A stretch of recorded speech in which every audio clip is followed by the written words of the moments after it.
మా అమ్మకి క్యారెట్ హల్వా అంటే చాలా ఇష్టం. తన కోసం ఒక క్యారెట్ హల్వా చేసుకుందామా? ముందుగా క్యారెట్ తీసుకుని పీల్ చేసుకోవాలి. పీల్ చేసిన తర్వాత క్యారెట్ కడుక్కుని ఇప్పుడు తురుముకోవాలి. క్యారెట్ ని బాండీ తీసుకుని 2 స్పూన్లు నెయ్యి వేసుకున్న తర్వాత జీడిపప్పు వేయాలి. వేసి వేయించుకోవాలి. వేయించిన తర్వాత కిస్మిస్ వేసుకోవాలి. వేసి వేయించుకోవాలి. వేయించి తీసి పక్కన పెట్టుకోండి. తర్వాత అదే బాండీలో క్యారెట్ తురుము వేసుకుని వేయించుకోవాలి.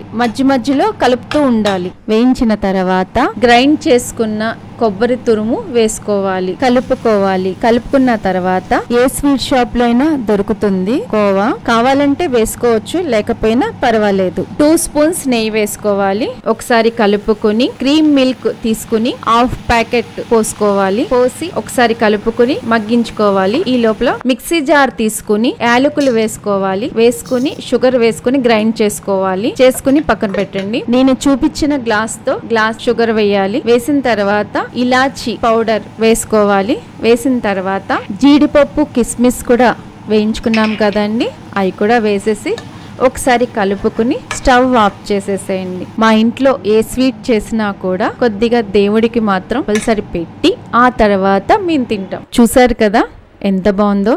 తింటే కూడా అంతే బాగుందండి. ఒకసారి మీరు కూడా ట్రై చేస్తారని అనుకుంటున్నాను. Thank you. సబ్స్క్రైబ్ చేసుకున్న వాళ్ళకి థ్యాంక్ యూ సో మచ్.